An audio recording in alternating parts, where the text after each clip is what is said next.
Shalom saudara-saudara yang dikasihi dalam Kristus. Mari sama-sama kita merenungkan kebenaran firman Tuhan yang terambil dari Yesaya 53 ayat 5 sampai 6. Firman Tuhan berkata demikian. Kita sekalian sesat seperti domba, masing-masing kita mengambil jalannya sendiri, tetapi Tuhan telah menimpakan kepadanya kejahatan kita sekalian. Dia dianiaya, tetapi dia membiarkan diri ditindas dan tidak membuka mulutnya seperti anak domba yang dibawa ke pembantaian. Seperti induk domba yang keluh di depan orang-orang yang menggunting bulunya, ia tidak membuka mulutnya. Saudara-saudara, saya yakin dan percaya tidak ada satu orang pun di antara setiap dari kita yang ingin lahir ke dalam dunia ini dan ingin mengalami kejadian yang tidak menyenangkan dan menyusahkan diri kita. Dan ini terlihat nyata dalam fakta hidup yang dijalani semua orang, semua manusia di dunia ini, termasuk kita sebagai orang Kristen. Ketika kita mengalami kejadian yang menyenangkan, saya yakin dan percaya kita dipenuhi dengan sukacita. Tapi ketika kita mengalami banyak masalah yang tak kunjung berakhir, sangat mungkin kita mengeluh dan susah untuk bersyukur. Tapi itulah yang Tuhan Yesus lalui. Itulah yang Tuhan Yesus jalani ketika dia hidup di dalam dunia ini. Ia lahir dengan tujuan nanti mengalami berbagai macam penganiayaan, berakhir disalib untuk menebus hidup kita dan mengampuni dosa-dosa kita. Yesaya 53 ini yang kelima menyatakan dengan jelas bagaimana kita ini tuh seperti domba yang sesat. Bagaimana di dalam dosa kita hidup semau diri kita sendiri, kita jauh dari Allah. Kita lebih memilih jalan hidup kita sendiri yang menurut kita itu benar, yang menurut kita itu menyenangkan dan sesuai dengan keinginan setiap dari kita.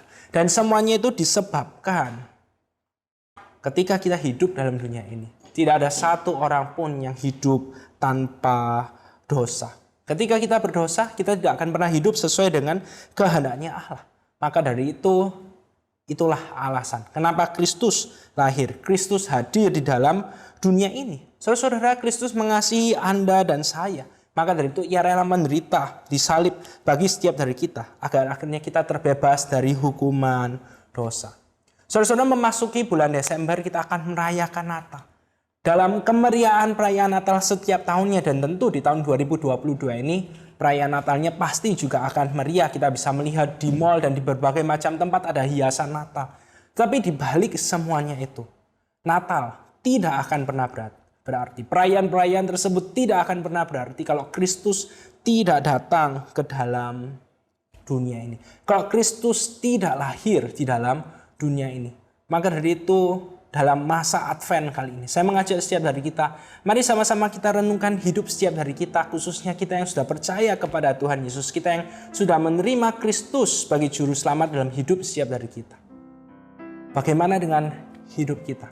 Sudahkah hidup kita itu sesuai dengan kehendak Kristus, sesuai dengan keinginan Kristus yang telah menebus hidup kita, yang menjadi pemilik atas hidup setiap dari kita? Amin. Mari sama-sama kita berdoa. Tuhan, kami bersyukur kalau tahun ini sekali lagi kami boleh merayakan Natal. Dan biarlah dalam memasuki bulan Desember, menjalani bulan Desember, kami akan merayakan Natal, ibadah Natal. Kami akan terus mendengar pesan khotbah, renungan tentang karyamu bagi setiap dari kami, kasihmu bagi setiap dari kami. Biarlah itu semuanya tidak hanya menjadi sebuah teori belaka, tapi kami mau benar-benar menghidupi anugerah, keselamatan, kasih yang telah Engkau berikan bagi setiap dari kami. Hanya dalam nama Tuhan Yesus kami telah berdoa. Amin.